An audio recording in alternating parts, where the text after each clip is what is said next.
He abandoned his loyal wife for a mistress, only to find his wife became his boss. The late afternoon sun spilled golden light across the modest kitchen of a small Atlanta apartment. The aroma of garlic butter salmon drifted through the air, and soft jazz played from an old Bluetooth speaker. Janelle Carter, hair pulled into a neat bun, wore her favorite silk blouse and a hopeful smile. She moved with quiet purpose, setting the table with mismatched plates, lighting the single candle she saved for special nights. Tonight wasn't just any night, it was Tyrone's birthday. She glanced at the digital clock, 7:43 p.m. He was late, again.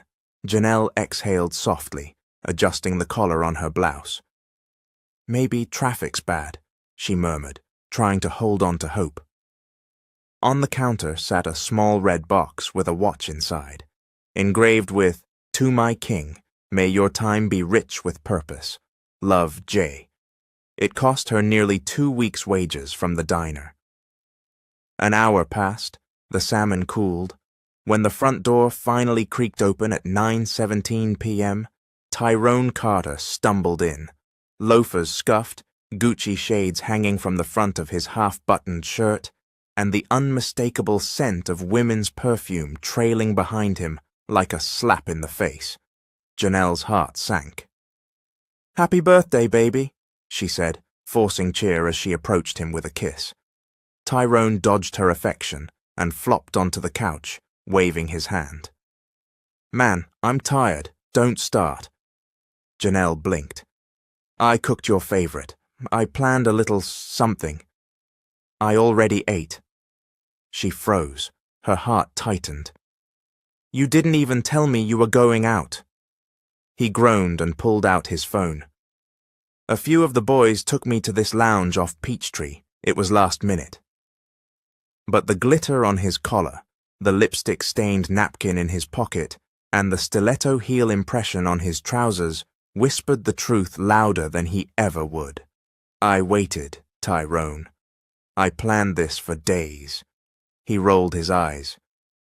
"You always act like I owe you something just 'cause you pay a few bills." Janelle swallowed the tears pressing at the back of her throat.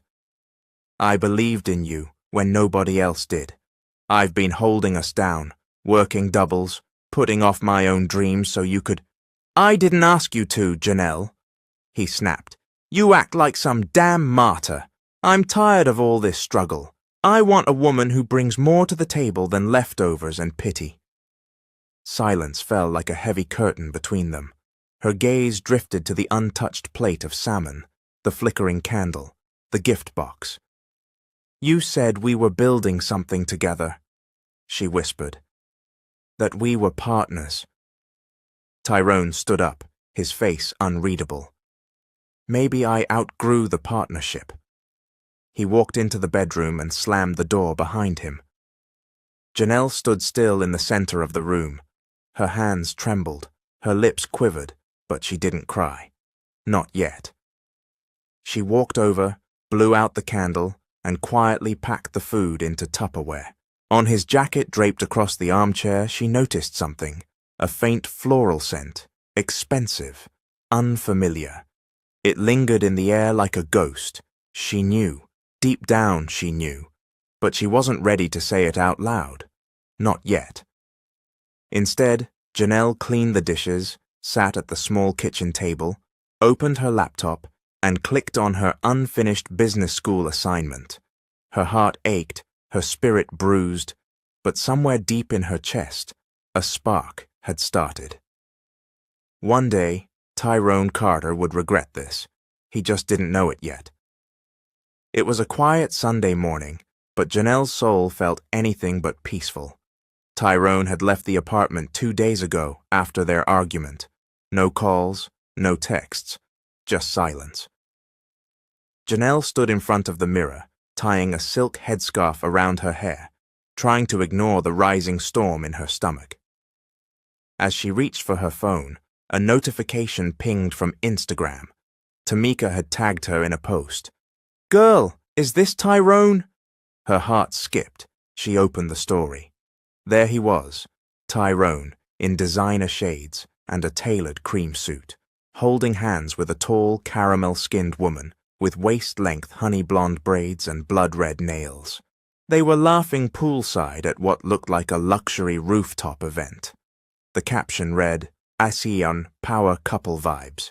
At Chanel the Queen Janelle's blood went cold. It wasn't just the betrayal, it was the audacity, the publicness, the complete erasure of the years they'd shared. The woman's name, Chanel Brooks, sounded vaguely familiar. Janelle searched her page. Chanel's feed was full of Chanel bags, champagne flutes, and cryptic captions like, "If he ain't funding, he's fumbling." One video showed Tyrone behind the wheel of a rented Maserati, grinning like a fool, while Chanel filmed him with a sultry giggle in the background. Janelle's throat tightened. Her marriage, her life, was now content for someone else's followers. That evening, Tyrone finally returned home like nothing had happened. "Where have you been?" Janelle asked, keeping her voice calm. He kicked off his designer sneakers. "Out." "Out where, Tyrone?" "You've been gone for 2 nights." He shrugged. "I don't owe you an itinerary, Janelle. You always acting like you my parole officer." "I saw the photos." He paused mid-step, then smirked. "So?" "So?" Her voice cracked. "So that's your response? After everything I've done for you, supported your business, paid the rent, believed in you?" He turned, face twisted with disdain. "You believed in a dream, Janelle. Not me. You wanted a man you could build. I'm already built. I need someone who matches that." Her voice dropped to a whisper. "You mean Chanel?" He scoffed. "At least she sees me. She makes me feel alive, wanted. You just nag, hustle, cook, cry." That last word sliced through her like a knife. He grabbed a duffel bag and marched toward the door. "I'm done pretending. I'm not happy here. I'm out." And just like that, he left. The door slammed behind him like a thunderclap. Janelle fell to the floor, gasping through tears, the weight of his words pressing on her chest like bricks. Her marriage was over. Her life, as she'd known it, was gone. Tamika came over later that night and held her as she sobbed. "He's a fool, Jay," Tamika whispered. "But you're about to rise." Watch Janelle said nothing, but in her heart something shifted. A cold clarity, a painful promise. She would never beg for love again. And while Tyrone was busy chasing validation and viral status, she would chase something else. Power. The bright lights of Club Velvet sparkled against Atlanta's night sky like stars dipped in glitter and vodka. Janelle stood outside the velvet rope in a simple navy blue dress and low heels, her heart pounding like war drums in her chest. She never went to places like this. Not alone, not since before the wedding. But Tamika had called, breathless. "Girl, Tyrone is out at Velvet tonight with Chanel. I just saw them on someone's IG Live." Janelle didn't plan it. She just moved, called a rideshare, got dressed in silence, grabbed her purse with shaky hands. Maybe she didn't want confirmation. Maybe she wanted clarity. She whispered to the bouncer, "I'm here for Tyrone Carter. He's inside." The man looked her over and chuckled. "You his wife or his mama?" Janelle swallowed hard. "His wife." The bouncer raised a brow, but eventually let her in. The bass thudded through the air like a second heartbeat as Janelle stepped into the club, dimly lit, loud, pulsing with life. Bodies moved like smoke. Laughter clung to every corner, and the scent of cologne, sweat, and betrayal hung thick. Then she saw him, Tyrone, center couch, arms stretched across Chanel's bare shoulders, champagne in one hand, smug smile on his face. Janelle froze. He hadn't noticed her yet, but Chanel had. The woman's almond-shaped eyes glinted with mischief. She leaned in close and whispered in Tyrone's ear. He looked up and froze. His jaw clenched. He set down the champagne. Janelle walked over slowly, with grace, dignity still intact. "Tyrone," she said calmly, standing just a few feet from him. He stood halfway. "Janelle, what are you doing here?" "I came to talk." Chanel smirked. "Oh, did someone forget to leash the help?" Janelle ignored her. Her eyes stayed locked on the man she once trusted with her whole heart. "Why are you doing this?" she asked softly. "Why humiliate me like this, Tyrone?" "I gave you everything I had." He hesitated. For a moment, something like guilt flickered in his eyes. Then Chanel scoffed loudly. "You must be Janelle," she purred, "the ex-wife who makes casseroles and sacrifices." Janelle turned to her. "And you must be Chanel, the one who thinks glitter and greed make a good woman." The crowd nearby had gone quiet. Club drama always drew attention. Chanel laughed. "Don't be mad because your man finally upgraded." Janelle turned back to Tyrone. "Is this really who you are now? A man who trades loyalty for lust? Who leaves his wife for someone who thinks class is a handbag brand?" "Look," Tyrone snapped, standing fully now. "Why are you making a scene? It's over, Janelle. Let it go. I'm with Chanel now. She makes me feel alive." Chanel raised her champagne glass like a queen at a coronation. "And unlike you, baby, I don't need to beg." The room erupted in snickers. Janelle's throat burned, but she didn't cry. She reached into her purse, pulled out a small velvet box, the same one with the engraved watch she had bought for his birthday. She handed it to him. Tyrone blinked. "What is this?" "Your last gift from me. I won't need reminders." Then she turned to leave, but Chanel wasn't finished. "Wait," she said, with mock sympathy. "Janelle, girl, your mascara's smudged. Oh, and next time, maybe wear something that doesn't scream clearance rack." And with a cruel flourish, she poured the rest of her champagne directly onto Janelle's shoulder. Gasps scattered across the lounge. Tyrone didn't stop her. Janelle froze. The chilled liquid soaked into her dress. Her dignity shook, but didn't fall. She inhaled deeply, straightened her back, wiped her face. Then she looked Chanel dead in the eye. "You know what, Chanel? You're right. I do shop clearance, but I've never been cheap." Then she walked out, wet dress, mascara-streaked cheeks, and head held high. Outside, the night air was cool and empty. She started walking down the sidewalk, arms crossed over her soaked chest. Each step felt like trudging through cement. Her tears finally fell, hot, silent, bitter. Then a car pulled up beside her. A familiar voice called out, "Janelle?" She turned. A sleek black sedan rolled down its passenger window. Inside was Darius Fields, an old friend from her college days. Tall, chocolate-skinned, clean beard, glasses, and an expression full of concern. "Is that really you?" Janelle laughed through tears. "Unfortunately, yeah, real and humiliated." He got out of the car, gently draped his coat over her shoulders. "What happened?" he asked softly. She didn't answer. She didn't have the words yet, but Darius didn't press. He just nodded. "Come on, let's get you warm. We'll talk later." As the car pulled away from Club Velvet, Janelle stared out the window at the neon lights, the laughing strangers, the life she thought she had. It was over. But maybe something new was beginning. The silence in the apartment was deafening. After the nightclub disaster, Janelle had returned home that night, wrapped in Darius's coat and shame.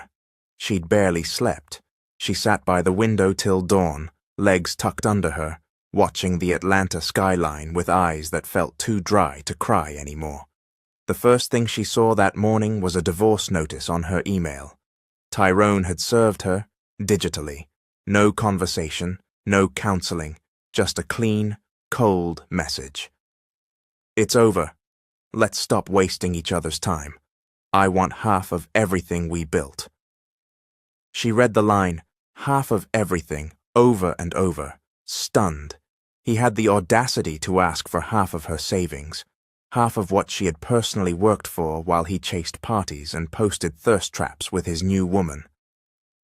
That same day, Her boss at the diner, a tired man named Old Mr. Samuels, called her into the back. "Janelle," he said, his eyes darting to the clock, "you've missed 4 shifts this month. You're a good girl, but I got mouths to feed. I can't keep covering." She nodded numbly. "I understand." "Last check's on Friday," he said gently. "You ever need a reference, you got it." She walked out with her apron folded under her arm, another piece of her life crumbling. A week passed. The lights in the apartment flickered. Her rent was overdue. Her fridge held 1 container of takeout rice and a half-empty bottle of water. Janelle sat on the floor in her worn-out sweats, scrolling through photos of her and Tyrone, before the betrayal, before the bitterness, back when love meant late-night laughs and grocery store kisses. Her eyes stopped on a photo of her mother, Deborah Carter, gone 5 years now. A woman who raised her on tough love and handwritten affirmations taped to mirrors. One note, in Deborah's bold cursive, suddenly flashed in Janelle's memory. "Baby, don't let any man treat you like an afterthought. You were born to lead." The tears came hard after that. Ugly, loud, heaving sobs that soaked her sleeves. That weekend, she used her last few dollars to take a Greyhound to Stone Mountain, where her uncle lived in the same faded townhouse her mother once did. He wasn't home, but she sat on the porch steps for hours just to feel close to her past. A neighbor named Miss Gwen brought her a bottle of cold water and asked, "You Deborah's daughter?" Janelle nodded. "She'd be real proud. I heard what happened, but I see your spirit. You ain't done yet." Janelle smiled faintly. "I feel done." Miss Gwen laughed. "That's when God usually gets started." Back in the city, a few days later, Tamika popped by with a grocery bag and a hug. "You're not eating. I can see it on your face," she said, unloading crackers, canned soup, and a frozen lasagna. "I'm fine," Janelle lied. "No, you're not," Tamika snapped. "But that's okay, because you're gonna bounce back. You always do." Janelle shook her head. "Bounce back to what? My resume is dusty, my savings are gone, my husband left me for a woman with 1 million followers, and the only thing I'm good at is surviving." Tamika stared at her, then grabbed her phone. "Then survive smarter. Didn't you use to talk about building your own business, skincare or something?" "That was a college dream." Tamika raised a brow. "Well, guess what? The best revenge is success, sis. Start over. You ain't too old. You ain't too late." That night, something shifted. Janelle opened her laptop for the first time in 2 weeks. Her inbox was cluttered. Bills, advertisements, reminders. But one email subject caught her eye. "Congratulations. You've been accepted to the Monarch Business Mentorship Program." She blinked, stunned. She had applied months ago. Back when she still had hope. Back when Tyrone hadn't yet crushed it. The email read, "You've been selected as one of 30 participants for our Entrepreneurship Accelerator in New York City. All travel and lodging covered. Program begins in 3 weeks." Janelle read it 5 times. Then she sat back, heart pounding. Could she really leave? Could she really start over? Could the same woman who had just been humiliated, abandoned, and nearly broken really rebuild? She didn't know. But for the first time in a long time, she felt something warm stir in her chest. Possibility. She packed her bag that night. Not much. Just a suitcase and a folder of scribbled ideas for a skincare brand she once dreamed of. Gold Roots Naturals. She looked around the apartment that once held her marriage, her effort, her sacrifice, and then she turned off the light. As the bus pulled out of Atlanta the next morning, Janelle looked out the window with tear-stained cheeks and whispered to herself, "This ain't the end. This is my start." The bus pulled into New York City at 6:14 a.m. on a chilly gray morning. Janelle Carter stepped off with a beat-up suitcase, her breath visible in the air, and her dreams wrapped tightly around her shoulders like a second coat. The city roared awake around her, horns blaring, taxis speeding, street vendors yelling out breakfast specials. For the first time in months, she felt anonymous, invisible, and free. She took a deep breath, rolled her suitcase through the chaos of Midtown, and headed to the modest student housing Monarch Business Mentorship had arranged, an aging brownstone on 136th with creaky floors and paper-thin walls. She shared it with 3 other mentees, a hairstylist from Detroit, a Nigerian-American app developer, and a single dad who sold organic baby food. The space was tight, but it was hers, and it was enough. The Monarch program started fast, no warm-ups, no pep talks.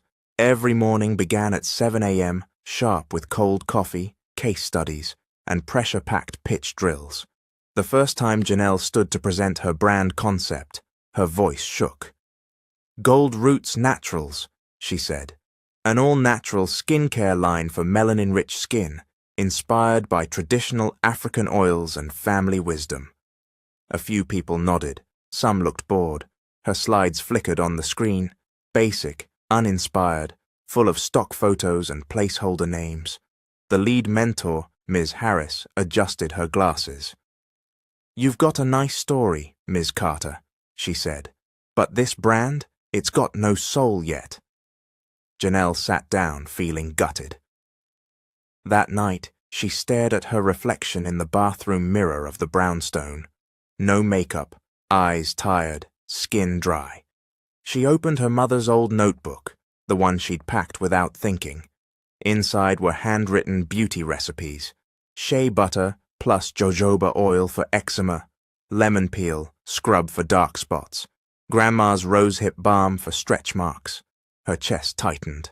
That was the soul. Legacy.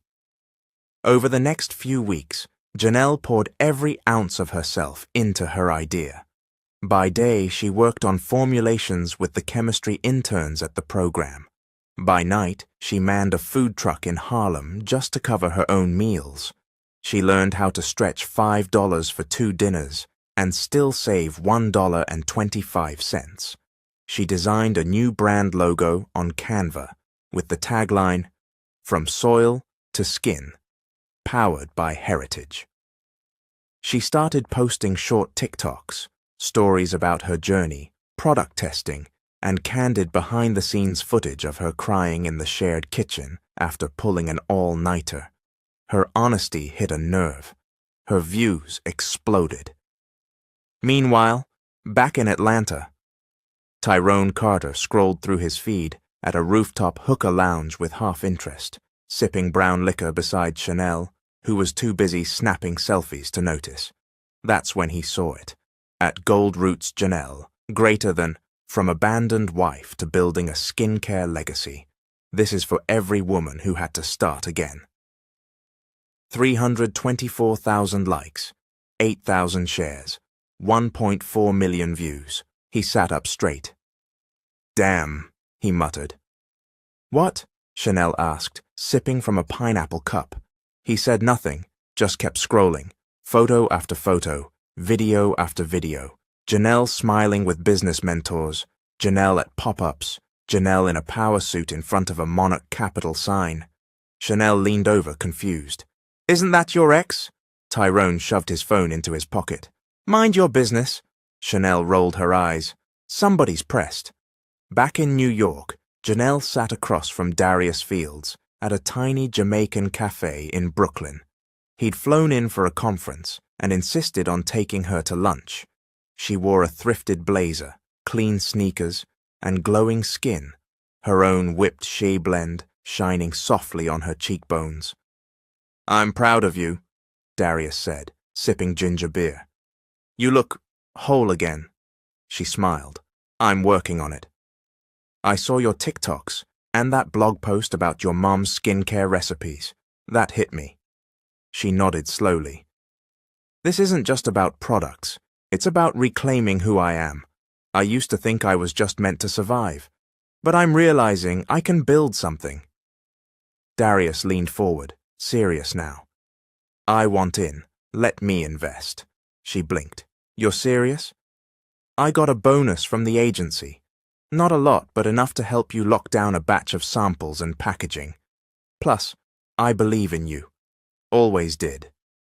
Tears gathered in her eyes, but she didn't let them fall. Instead, she reached across the table and squeezed his hand. With Darius's small investment and a grant from the Monarch Accelerator, Gold Roots Naturals launched its soft debut that spring. 10 SKUs, 3 oils, 2 butters, 5 heritage-based blends, passed down through generations of women like her mother and her mother's mother. Her packaging was simple, matte amber jars with gold lettering and affirmations like, "You are worthy," and "Grow beautifully." Her first live sales day, sold out in 36 minutes. Blogs picked it up, influencers raved. Essence magazine listed her on 5 Black-owned brands to watch this year. 3 weeks later, Janelle sat across from a table of venture capitalists at Monarch Capital HQ in downtown Manhattan. Behind her was a sleek slide presentation. In her hand was her mother's old notebook, now laminated, worn, sacred.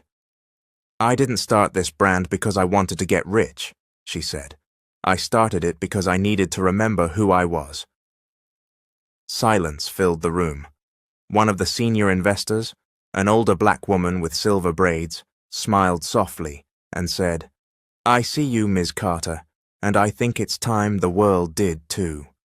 That night, Janelle walked home alone through the city with an email on her phone. Monarch Capital has approved your funding proposal. Welcome to the portfolio. Amount, $500,000. Equity, 12%. She stopped on the sidewalk, closed her eyes, then screamed into the night. Not in pain, in triumph. She had no husband, no wedding ring, no matching towels or romantic dates on rooftops. But she had something better now. Power, purpose, self. She pulled out her phone, opened Instagram, and posted a photo of herself in a blazer, holding her product in one hand, her old wedding ring in the other. Caption, "Left with nothing, built everything." Boss moves. Gold Roots. Watch me grow. If heartbreak had a cure, success was Janelle Carter's prescription. The air in her Harlem apartment buzzed with energy. Boxes of Gold Roots Naturals lined the walls, labeled and ready to ship. Orders had doubled in a week. Her TikTok mentions were overflowing. Beauty influencers requested samples. One had even called her the next Shea Moisture, but prettier. And Janelle? She smiled through every late night, every burned finger from pouring balm, every gritty, sleepless hustle, because the glow-up was real. Meanwhile, 800 miles away in Atlanta, Tyrone Carter stood in front of a cracked mirror at Chanel's condo, a pair of black designer shades in one hand, unpaid bills in the other. His once booming auto shop had quietly folded. Rent on the commercial unit went up, and his spending, with Chanel pushing vacations, bottle service, and Birkin bags, had far outpaced income. Clients dried up after rumors surfaced about his poor ethics. Too many cancelled orders, too many missed deadlines. Now, his checking account balance blinked back at him, $62.14. "Where's the rest of the rent money?" Chanel asked from the kitchen, arms folded, iced coffee in hand. "I'm working on it," Tyrone muttered. Chanel scoffed. "I didn't sign up for broke energy. You said you were building an empire." "I was. It's just, things shifted." "You mean your ex-wife started winning and you started folding?" He glared at her. "Watch your mouth." She smirked. "Or what? You going to send me a strongly worded invoice?" Tyrone turned away. On his phone, another post from at Gold Roots Janelle lit up. This one was worse than the last. "Grateful to at Essence Mag for featuring us in Black-owned brands changing the industry. This is only the beginning." Gold Roots Glow. Janelle in a champagne blazer, soft afro pulled back, eyes like polished amber. He felt his stomach turn. She had grown into a force, and somehow the world was watching. Back in New York, Janelle sat in a mid-tier production studio prepping for a podcast interview. Darius leaned against the wall behind her, sipping coffee, pride glowing on his face. "You look like you own the damn city," he said, grinning. Janelle chuckled, adjusting her gold hoop earrings. "I feel like I finally own myself." The host of the podcast, Crystal King, a woman known for exposing scams and spotlighting stars, walked over. "We've had some amazing guests," Crystal said. "But your story? Abandoned wife to beauty boss. This is going to blow up." Janelle took a breath. "Then let's make sure it helps somebody." The interview aired 2 days later. In it, Janelle didn't name names. She didn't drag Tyrone or Chanel. Instead, she spoke about trauma, resilience, and the soft power of black womanhood. She told the story of selling whipped shea butter out of her backpack and hand-labeling each jar with love. She ended with a quote, "They tried to bury me, but I was a seed." The clip went viral, 3.2 million views, 21K shares, 14K comments. Janelle Carter became a name that rang through barbershops, beauty counters, and boardrooms alike. That Friday night, Tyrone came home to find Chanel packing. "What you doing?" he asked, confused. She looked up, calm and cold. "I'm leaving." "Why?" She snapped her suitcase closed. "Because the spotlight's not on us anymore, and you're dragging me down." "You said you loved me." "I said I liked you when you had money and clout. Now, you can't even pay for Postmates." He moved toward her. "Wait, Chanel, I can fix this. I just need time." She cut him off. "You had time. You had a wife who believed in you. You threw that away for clout and club tables." He watched her walk out, heels clicking, perfume lingering. She didn't even look back.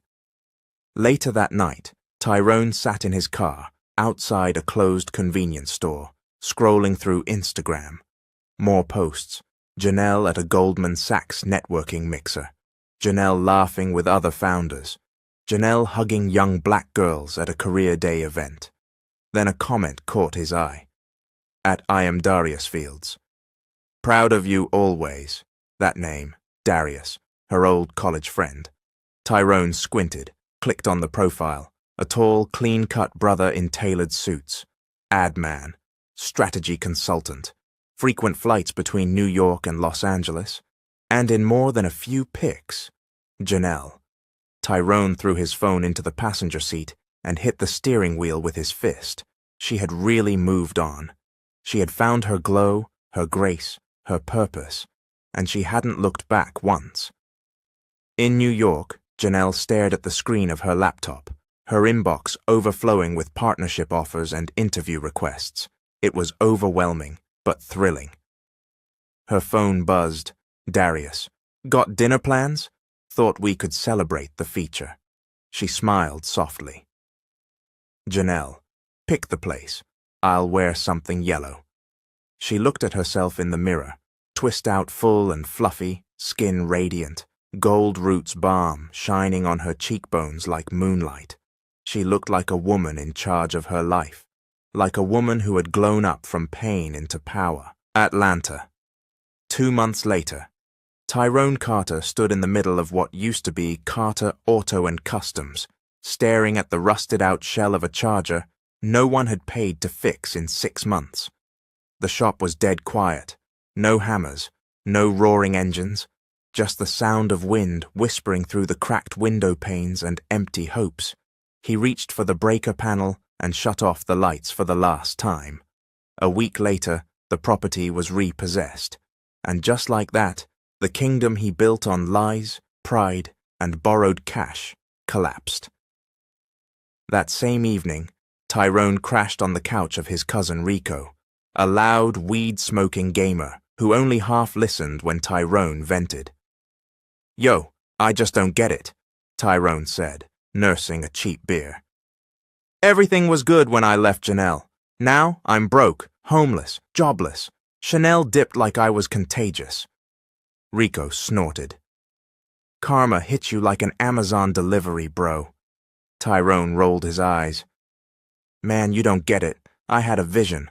I was supposed to be the boss, not her. Rico kept clicking his controller. Yeah, well, turns out she is the boss now. Have you seen her latest video? Shorty's glowing like a sunrise, and she dating that light-skinned dude from them business TED Talks. Darius something? Tyrone's jaw tightened. He couldn't escape her. Every scroll, every search, every street ad, they all screamed one message. Janelle won. New York. 1 week later, Janelle Carter stood at the grand opening of her flagship Gold Roots Naturals boutique on Lenox Avenue. The storefront gleamed with floor-to-ceiling glass, gold-trimmed shelving, and lush potted plants. Inside, she greeted customers, posed for photos, and made sure each product was labeled with intention. Grow beautifully. Made for melanin. Glow, ground, rise. Her face shone under soft studio lights. Her smile was calm, her voice confident. By her side, Darius passed out gift bags, dapping up supporters and journalists alike. You proud of yourself yet? He whispered, brushing her hand gently. Janelle nodded. I'm learning to be.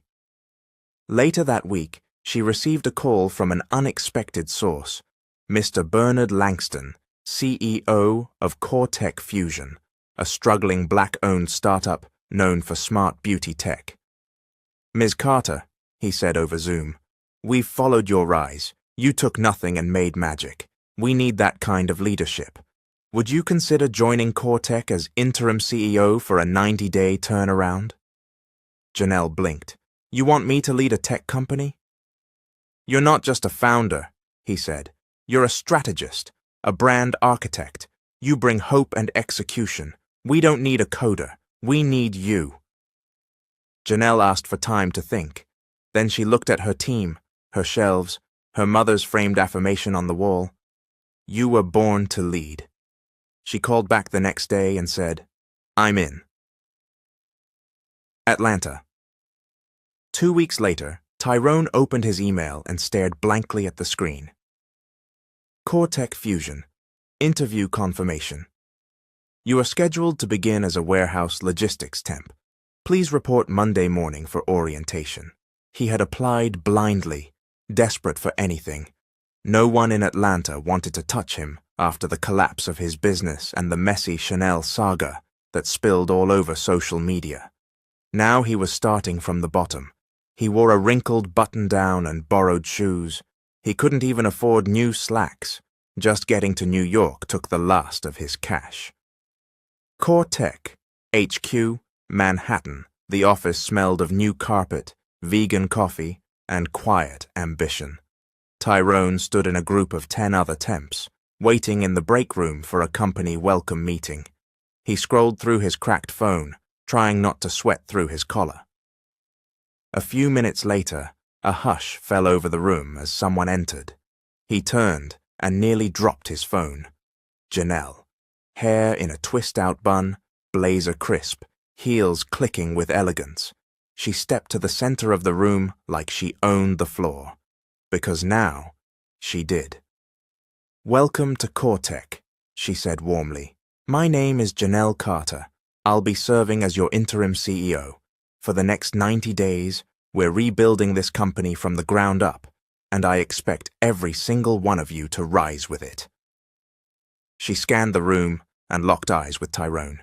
Her expression didn't falter. No smirk, no pity, just professionalism. Let's get to work, she said. Later, that day, Tyrone sat in the warehouse orientation, face pale. Everywhere he turned, Janelle's name echoed.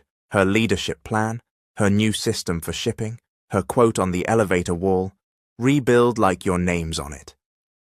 She didn't acknowledge him personally, didn't pull him aside, didn't whisper to anyone about their past, and somehow that made it worse, because now he was just another employee, another man who had to watch the woman he once belittled become the woman who signed his paychecks. That evening, Tyrone sat alone at the company cafeteria. Janelle walked past with her assistant and didn't even blink in his direction. She didn't have to. Everything had already been said. She had rebuilt her life without him. She had become the boss he once pretended to be. And now she was leading a tech company while he unpacked boxes in a dusty basement. The tables hadn't just turned, they'd flipped, shattered, and been reassembled with her initials carved in gold. Monday, Cortec Fusion HQ, Midtown Manhattan. Tyrone Carter's boots squeaked across the polished warehouse floor as he rolled a cart full of packaging supplies toward the back loading dock. Every time he turned a corner, he saw her name. Every clipboard, every email, every hallway TV screen running the company's new campaign. Rebuilding Beauty Inside Out. Janelle Carter, interim CEO, the woman he'd discarded like a worn-out coat, had returned as a tailored power suit. And now she was the heartbeat of the building he worked in. But the worst part, she acted like he didn't exist. At 10:15 a.m. sharp, all department heads were summoned to the executive boardroom for the weekly operations meeting. Warehouse staff were dismissed early to allow the upper floor team to prep. Tyrone, however, lingered in the hallway pretending to mop. He needed to see her, speak to her, something. Through the glass wall, he watched her walk in, confident, controlled, radiant. Dressed in a royal blue pantsuit with gold accents, Janelle was flanked by analysts and coordinators who hung on her every word. "Let's talk efficiency," she said, pointing at a projected chart. "Shipping errors have dropped 37% since we revamped our packaging protocols, but that's not enough, or I want us operating like FedEx with a soul." Laughter, nods, admiration. Tyrone's jaw tightened. The Janelle he knew used to stutter reading grocery receipts. Now she was giving TED Talk energy to Fortune 100 interns. She didn't even glance at the hallway, didn't pause when she passed him later in the lobby. She was no longer his wife. She was his boss, and a ghost to his pride.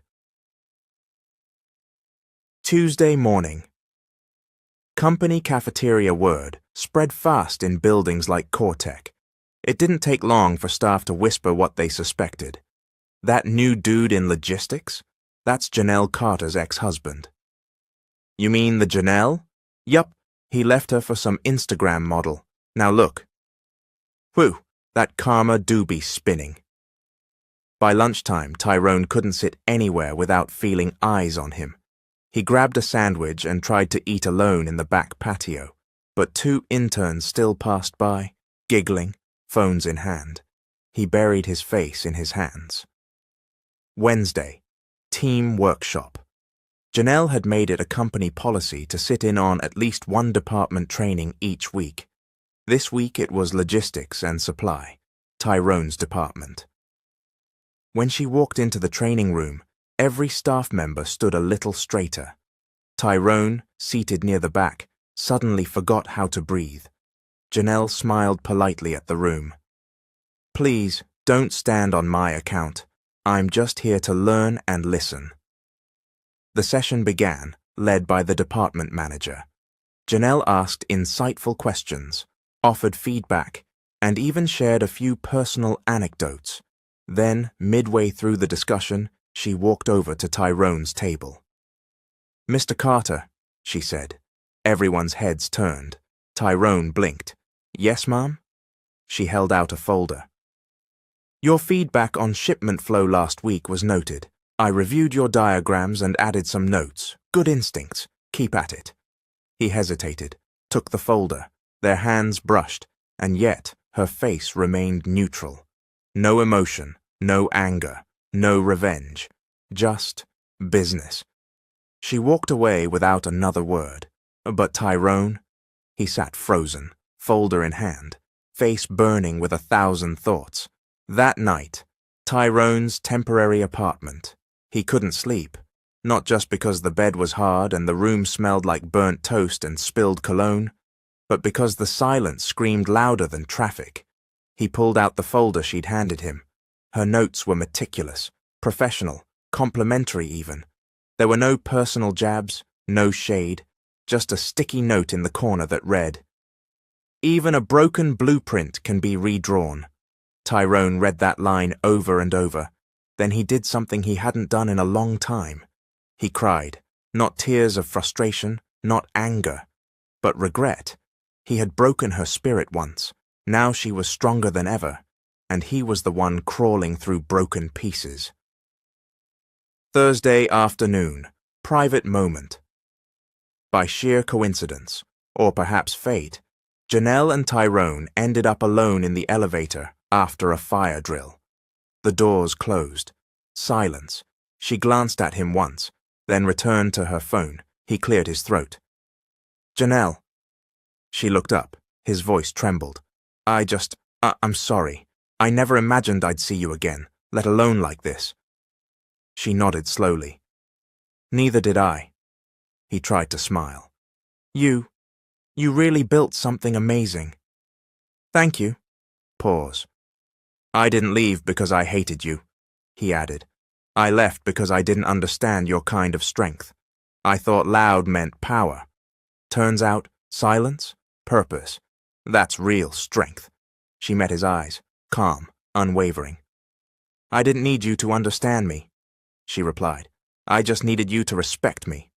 Another pause. Then, "I'm proud of you," he whispered. She nodded again. "I'm proud of me too." The elevator dinged. She stepped out. He stayed behind. Friday, Core Tech Weekly email. All employees received the same update at 8 a.m. Shout out to the logistics department for reducing late shipments by 42% special, thanks to Tyrone Carter for redesigning our crate loading model. True teamwork builds empires. Tyrone stared at his screen, stunned. She credited him, publicly. No pettiness, no ego, just acknowledgement. He didn't deserve it, but it made him want to deserve it. Later that day, he passed by her office window. She was inside with Darius, laughing at something on a laptop screen. They looked peaceful, aligned, unbothered. Tyrone smiled faintly. She was gone from his life, but not bitter. She was healing, evolving, leading. And him? He had a second chance, not at love but at being a better man. And this time, he wouldn't waste it. The early morning fog curled around the Cortec building like a quiet warning. Tyrone Carter sat in the warehouse break room alone, staring at a cold cup of coffee, and the same dry bagel he'd been too proud to admit was all he could afford for breakfast. A few other staff filtered in, heads down, earbuds in. No one really spoke to him these days. Not out of spite, out of awkwardness. Pity, maybe. He didn't blame them. Once upon a time, he thought attention meant power. Now, invisibility was a blessing. His mind kept replaying that moment in the elevator with Janelle. Her calm voice, her simple confidence, the way she met his apology without malice or need for revenge.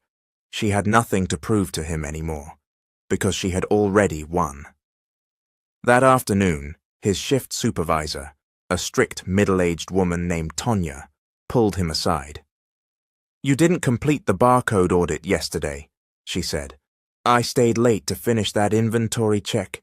That's not the task you were assigned. I thought—" "Don't think. Just follow directions. You're already on thin ice, Carter." She walked off, heels echoing her authority. Tyrone exhaled slowly. He wasn't used to being at the bottom. He wasn't used to being disposable. But now every mistake felt like another crack in the already crumbling facade of his pride. Later that day, he passed by Miss Bernice, the elderly front desk receptionist who had been with the company since its early startup days. She always had peppermint in a glass bowl and gospel playing faintly from her computer speakers. "Morning, sugar," she said, not unkindly. You look like you got clouds in your soul." Tyrone smiled wearily. "Something like that." She tilted her head. "You know, I've watched Ms. Carter rise up in this place, like spring after a hard winter. People think she's all poise, but she built that from pain." "I know," he said quietly. "You used to be her storm, didn't you?" Tyrone blinked. "How'd you—" She chuckled. "Baby, women know. And forgiveness. That's her gift, not yours to demand." He nodded, swallowing the lump in his throat. "I don't deserve it." Miss Bernice handed him a peppermint. "Nope. But you do deserve a future. Just don't waste this second chance. Change loud, not quiet." That night, he sat in his cramped studio apartment, surrounded by unpaid bills and silence. He picked up his phone and scrolled through his old gallery. There were photos of him and Janelle in better times, grinning at a cookout, dancing in the kitchen, sleeping side by side on the couch, her head on his chest. She looked at him like he was her whole world, and he had destroyed that. Then came photos of Chanel. He hadn't deleted them. Maybe he thought someday she'd return. Maybe part of him still clung to the fantasy of what he thought they had. But tonight, with Janelle's voice echoing in his mind and the weight of real consequences on his back, those photos looked hollow. Loud clothes, louder smiles, empty moments. Then, almost reflexively, he typed Chanel's name into Instagram. Her page was private now, but the bio stung. Mrs. B. Dubai, living luxury only, Mrs. B. She married someone else. Rich, abroad, gone. Chanel hadn't just left him. She'd forgotten he existed. His chest ached, not because he missed her, but because he finally saw what she was, and what he had lost chasing her. The next morning at Cortec, he arrived early, earlier than he'd ever bothered to before. He reorganized his shelves, relabeled every box with precise barcodes, fixed a supply chain error no one had even noticed yet. Tonya walked by and paused. "You all right, Carter?" "Yes, Ma'am," he said without attitude. "Just want to be better today than I was yesterday." She raised a brow, then nodded once and moved on. In the executive office above, Janelle sat in a sleek chair, reviewing an investor report. Darius stood by the window, sipping a protein shake. "Warehouse output's up 14% this week. Guess Carter finally read the training manual." Janelle glanced up. "He's trying." "You okay with him still working here?" She shrugged. "Letting him go would have been easy, but I wanted him to see what growth looks like." Darius smirked. "So this is a slow revenge?" "No," she said softly. "This is a living mirror." Darius walked over, resting a hand gently on her shoulder. "You're the most graceful person I know." She looked up at him, a soft smile forming. "You might be biased." "Only a little." Later that day, Tyrone stood in the break room scrolling through Cortec's internal newsletter. One line stopped him cold. "Ms. Carter's tenure as interim CEO ends in 30 days. Company board will vote on a permanent CEO by quarter close." He swallowed. She might be gone soon, and then she'd leave his world for good. That night, Tyrone wrote a letter. He didn't know if he'd give it to her. He didn't know if it would even matter.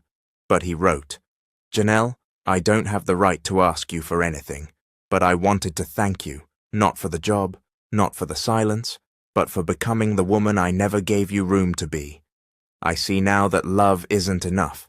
It takes respect, support, apology, and while I can't go back and undo what I did, I can become the kind of man who'd never do it again. I hope the world continues to see what I was too blind to appreciate. Tyrone." He folded the letter, tucked it in his coat, and left it there.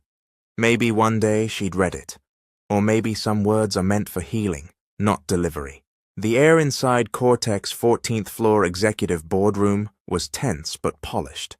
A new week, a new stack of reports, and one final countdown. 22 days left in Janelle's interim CEO role. Outside the tall glass windows, the city shimmered under a mid-spring sun. Inside, everyone was talking about her, how she'd raised investor interest, how she'd tripled online traffic, how she'd made logistics, marketing, and operations hum like a gospel choir in harmony, and how she'd done it all while carrying herself like a woman who didn't need revenge, because her existence was the result. Still, a storm was brewing quietly beneath her calm. Tyrone. He hadn't spoken to her directly since that moment in the elevator. He hadn't tried to win her back, hadn't flirted, hadn't begged, and oddly, that unsettled her more. Instead, Tyrone had changed. Quietly. Completely. He arrived early, left late, took notes, led his team in cleanup efforts without being asked, solved logistical snags like a man determined to prove something, not to her, but to himself. People noticed. Even Tonya, the tough supervisor, had said in passing, "That Carter boy got some grit now. Who knew?" And yet, Janelle sat in her glass office that Monday morning, watching him from above, watching how he moved now, how he listened more than he talked, how his shoulders hung low, not with shame, but with accountability. Darius walked in, holding 2 coffees. He handed one to her. "You thinking about Tyrone again?" "I'm not thinking about him," she said. "I'm processing." "Same difference." She turned to him. "What would you do?" Darius leaned against the window ledge. "Honestly, I'd fire him." She raised a brow. "Not out of spite," Darius clarified, "but because men like him have to learn that not every lesson comes with mercy." Janelle sipped her coffee. "But that's not really you, is it?" She looked out the window again. "I don't know who I am in this moment." Later that week, the board meeting came. A full panel of Cortex investors and original founders gathered to assess her performance. The final vote wouldn't happen until the end of the month, but today was a major review. Janelle presented her projections, her plans, her wins. She even brought in a junior developer to share how the company's culture had shifted. Then came the Q&A. One older board member, a silver-haired man who had once dismissed her in their first meeting, leaned forward. "What about internal challenges?" he asked. "Have you encountered any resistance?" Janelle paused. She could have said Tyrone's name. She could have painted him as a cautionary tale. Instead, she said, "Yes. I encountered someone I once knew deeply, someone I had to manage with grace instead of emotion. It taught me that leadership isn't about power, it's about poise." The room nodded in approval, but across the table, Mr. Langston, the founder who'd stepped aside when she came on board, watched her carefully. Later, as they rode the elevator down together, he said, "You know, when I hired you, I wasn't sure if you'd run this place or burn it down." Janelle gave a faint smile. "Sometimes I wasn't sure either. And now? I've realized I don't need fire to lead. I just need focus." Langston nodded. "There's a man here you could have destroyed, and yet, you let him rebuild. That says more about your future than any quarterly report." That evening, Tyrone sat at a park near the East River, watching the current roll past as the sun dipped behind the skyline. He held the letter he wrote Janelle 2 weeks ago, still sealed in its envelope. He hadn't had the courage to give it to her, and maybe he never would. He wasn't expecting forgiveness. He wasn't even expecting a conversation. But closure, maybe, peace, hopefully. As if summoned by fate, he heard footsteps approaching from behind. He turned. Janelle. Hair in a braided bun, beige trench coat, flats instead of heels. No guards, no clipboard, just her. She sat beside him without speaking for a moment. Then, "You've changed." He nodded, quiet. "Trying. I noticed. Everyone has." He looked at her, eyes soft. "I owe you more than an apology, Janelle. I owe you years of healing you had to do alone." "You can't repay that," she said plainly. "I know." A pause. "I thought love was noise," he admitted. "Loud dates, louder pictures, women who praised me and never questioned me. But you gave me love in silence, in sacrifice, in patience.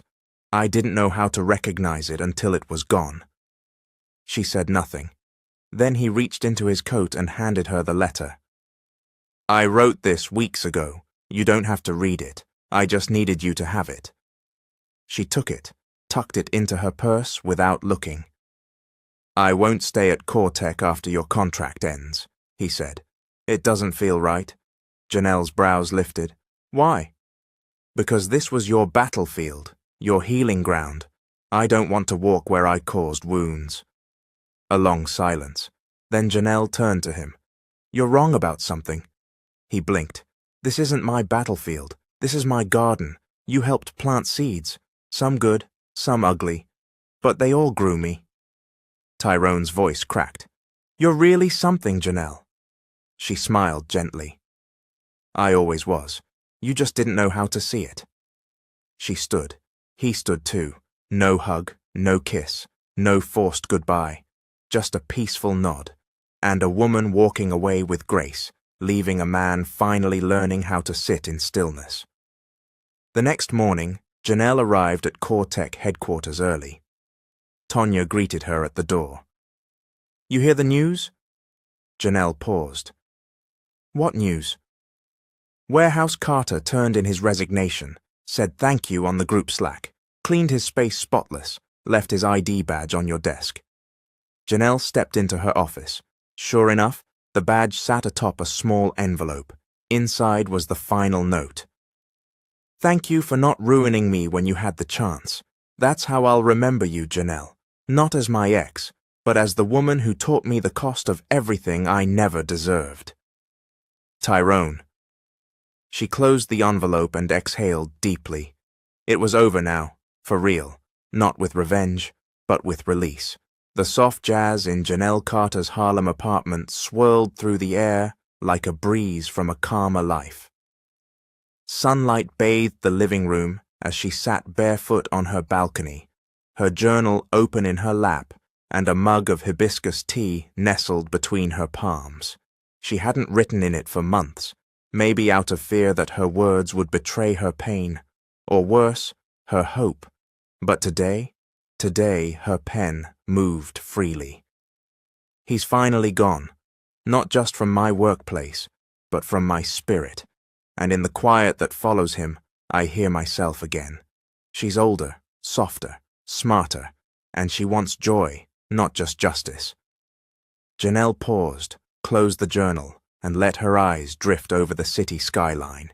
The air smelled like early spring, hopeful, alive. That afternoon, she received a text. "Darius, can I steal you for dinner? No investors, no pitch decks, just food, music, and me." She smiled. "Janelle, only if you promise dessert." "Darius, only if it's you smiling at me." That evening, she stepped into La Fleur, a quiet bistro tucked inside an old brownstone in Brooklyn. Candles flickered on every table, and a live saxophonist played a soft rendition of Sweet Love by Anita Baker.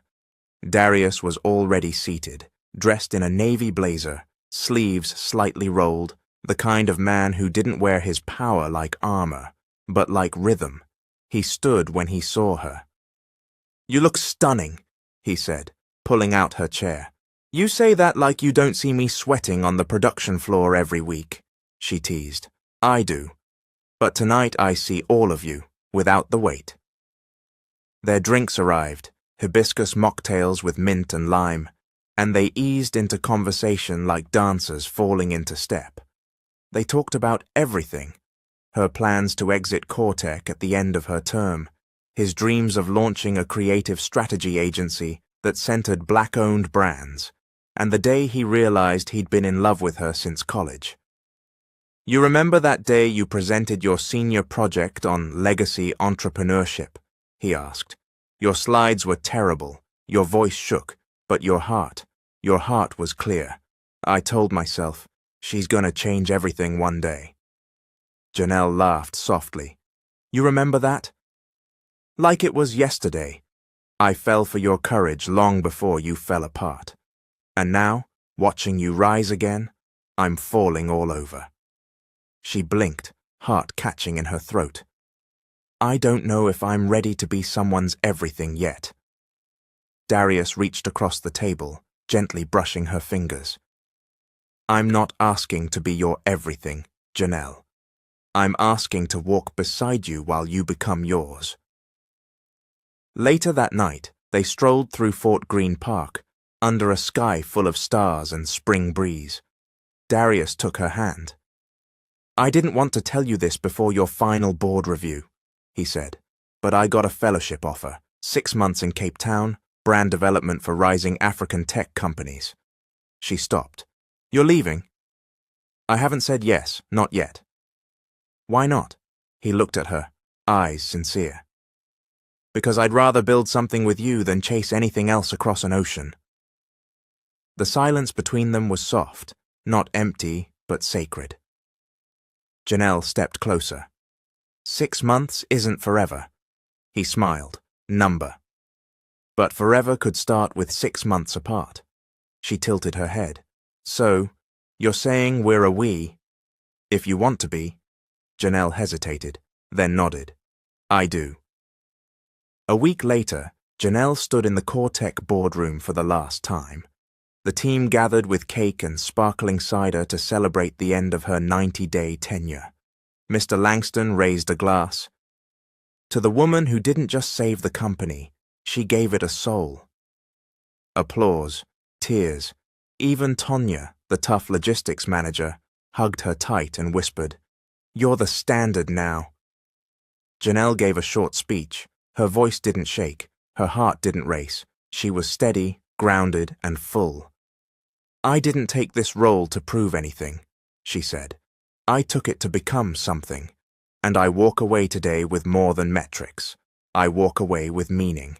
Thank you for letting me lead. As she left the building, she passed by Miss Bernice at the front desk. Leaving already, sugar? Bernice asked with a twinkle in her eye. Time for the next chapter, Janelle said. Bernice slid a wrapped gift across the desk. From the team. Janelle opened it, a gold-plated nameplate that read, Janelle Carter, CEO and founder. Gold Roots Naturals. She led, she healed, she bloomed. Later that weekend, Janelle hosted a soft relaunch party for Gold Roots Naturals. The space was vibrant. Black women of every age trying products, reading affirmations, and dancing to an all-female DJ set under string lights. Darius stood beside her in a cream suit, hand resting lightly on the small of her back. You ready to show the world the new you? He asked. Janelle looked around, her staff, her packaging, her customers, her peace. I'm not new, she replied. I'm just finally me. That night, as they walked back to her apartment, Darius stopped outside her door. I fly to Cape Town in 4 days. Janelle looked up at him. And when you come back? If your heart is still open, she smiled. I'll be waiting. But I won't be still. I'll be glowing. He leaned in, and under the moonlight, Janelle Carter, once betrayed, broken, abandoned, kissed the man who had always seen her. Not as a savior, but as a story still unfolding. The gold-trimmed stage lights flickered as Janelle Carter stepped up to the microphone in front of a packed auditorium. Camera flashes burst like glitter. Voices hushed, phones lifted, eyes locked. This was the Women in Leadership Global Summit, and she was the final keynote speaker. A year ago, she was crying into stale takeout and dodging eviction. Now, her face graced digital billboards. Her skincare line Gold Roots Naturals was breaking into retail chains, and her story was being studied in entrepreneurship classrooms across the country. But none of that was the reason they were silent. They were silent because she radiated truth, and truth when wrapped in grace and pain and triumph, made people lean in. She took a breath and smiled. A few years ago, I thought love was a finish line. I thought if I gave enough, of myself, my money, my time, my heart, then someone would build me a castle. Instead, I got abandoned, left for a woman with prettier heels and louder laughter. I lost my home. I lost my savings. I almost lost myself. But then I learned I was the castle. Applause erupted, then silence returned as she continued. I want every woman listening to understand this. Your worth is not measured by how well you hold someone else together. It's measured by how you hold yourself after they've let you fall. In the crowd sat familiar faces, her former monarch mentors, wiping tears, several young women she mentored, holding notebooks and ambition, even a few corporate execs from brands that once ignored her emails, now nodded in humbled respect. And in the last row, hooded, quiet, and unnoticed by most, sat Tyrone Carter. No suit, no chain, no clout, just a man humbled into humanity. He watched her with a mixture of hauteur, regret, and quiet admiration. He didn't come to speak. He knew better now. He came to listen, to learn, and to let go. After her speech, Janelle stepped off the stage into a sea of applause. Journalists swarmed, PR agents rushed, photos snapped like popcorn. But Janelle moved through it all with poise, greeting people, hugging young girls, thanking her team. She didn't cry, she didn't boast, she glowed. Then her phone buzzed. Darius. Landed in Cape Town safe, sitting under the sun, thinking of you. Keep shining. She smiled gently. He wasn't a man demanding a place in her light. He simply appreciated its warmth. The next day, Janelle stood at the ribbon-cutting ceremony of the Gold Roots Empowerment Center, a non-profit she had quietly built behind the scenes. The center would offer grants, mentorship, and skill building for single mothers, teenage girls, and survivors of abandonment. Local news crews covered the event. Children danced in the courtyard. Janelle wore an ivory power suit and a gold pin shaped like a sunflower, her late mother's favorite. Today, she said, holding the scissors, we plant seeds where pain once lived, and tomorrow, we harvest confidence. After the event, as she helped clean up paper streamers and thank volunteers, she heard an all-too-familiar voice behind her. Well, well, if it ain't the beauty queen. She turned. Chanel Brooks, same heels, same bodycon energy, but the glint in her eyes faded. Chanel, Janelle said, calm as ever. I've been watching you, Chanel said. You really pulled off the miracle act. It wasn't an act. Chanel's laugh was thin. You always were a good girl, predictable. Soft Janelle raised a brow. Soft women built this world. Pause. Listen, Chanel continued, lowering her voice. Tyrone, he's nothing now. You know that. I left him. But me? I still got influence. I could help promote your brand. We could partner. Bring some edge to it. Janelle stared at her for a long moment, then replied simply, You're late. Chanel blinked. Excuse me? I'm not mad at you, Chanel. I don't envy you. I don't need revenge, but I don't need you. You'll regret that, Chanel hissed, lips twitching. No, Janelle said. You will. Because one day you'll wake up and realize the whole world changed, and you were too busy posing to participate. Chanel scoffed. You think you're better than me? Janelle smiled kindly. I don't think it. I lived it. She turned and walked away, not looking back. Chanel's stiletto snapped on a cracked pavement tile as she stormed off. Fitting. That weekend, Janelle sat in her boutique's upstairs office, surrounded by invoices, product samples, and affirmations taped to the wall. Then her assistant knocked softly. Ms. Carter, there's a young girl here who wants to meet you, says you're the reason she didn't drop out. Bring her in. The girl entered, 16, bright-eyed, nervous. "I watched your story online," she whispered. "I'm in foster care. My mum left.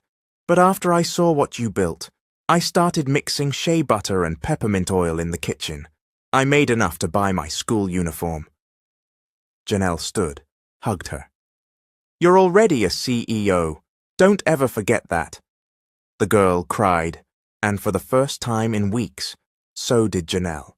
Not from sadness, but from completion.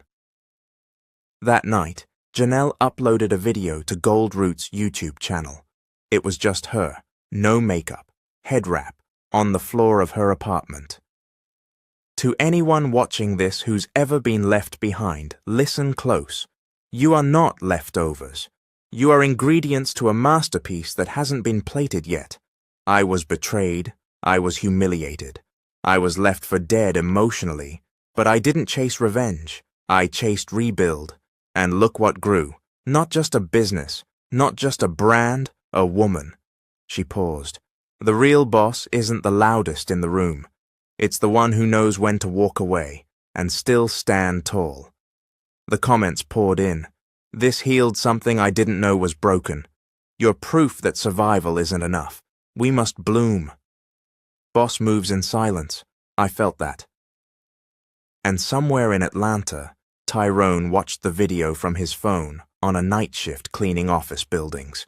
He smiled. No bitterness, no envy, just pride and peace.